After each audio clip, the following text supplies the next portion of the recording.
we're basically putting a line in the ground saying that's enough. It's a significant moment for conservation as an impressive 12.5 kilometre wallaby fence gets underway, halting the spread of the Australian native.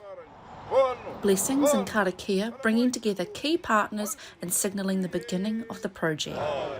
The Bay of Plenty is home to the Dharma wallaby. However, its population has now spread into parts of the Waikato, covering an area of over 200,000 hectares. A fence along State Highway 5 plans to keep them enclosed in Whakarewarewa Forest, where they're migrating from under cover of darkness. We're ring fencing Whakarewarewa out at Waipai here. The reason for that, it's got a large infestation from Okaraka heading over. We're using the natural barriers and we want to stop that reinvasion. The fence is the result of years of discussion and hard work by multiple stakeholders.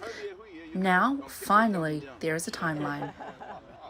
From woe to go, it's really a 12-month project. It's quite a complex project. It's not just a let's go put a fence in the ground or post in the ground like in the middle of a farm. We've got a whole lot of landowner negotiations. There's a property aspect, a whole lot of, I wouldn't call them stakeholders because we're all working together, so project partners. We're working with mana whenua, farmers, foresters, councils, MPI. With the project costing $1.5 million, it's expected to save just as much over the next 15 years in reduced surveillance of the migrating marsupial.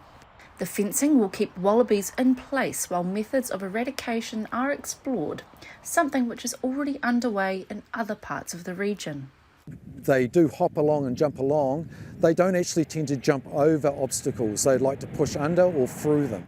In Whakarewarewa Forest, we know the wallabies are at carrying capacity, and the reason that we're getting wallabies moving to the southwest and into the Waikato is because basically there's no spare space and food for new wallabies that are being born and recruited every year. So what we're hoping to see is that breeding capability of the females and the males will actually reduce because they haven't got the food resources to support the growing of a young animal. And while the use of poison can be controversial, correct handling and usage means they're low risk to native fauna. We're definitely going to have to use poisons of some kind. Currently we're really restricted on what poisons we're allowed to use on wallabies. They are cyanide, encapsulated cyanide, or 1080. We know that, that the use of dyes and baits can deter birds, certain lures can deter birds, and if we're using it at the right application rates, the risks to the environment are very minimal. Corbett wants people to understand the appetite of these jolly jumpers as a threat to agriculture and forestry as well as native bush. Wallabies are really good at browsing quite a wide range of our native plants, and they nip them off as soon as they pop up above the ground. We'll see those types of plants disappear completely from our forests. And unfortunately, those are the plants that our birds and our other native wildlife like to eat as well. While the persistent pests are still around, it's going to take a team effort to remove them from the Bay Area and Waikato. If you look at the All Blacks at Eden Park, I suppose, they've got a no loss record since '94.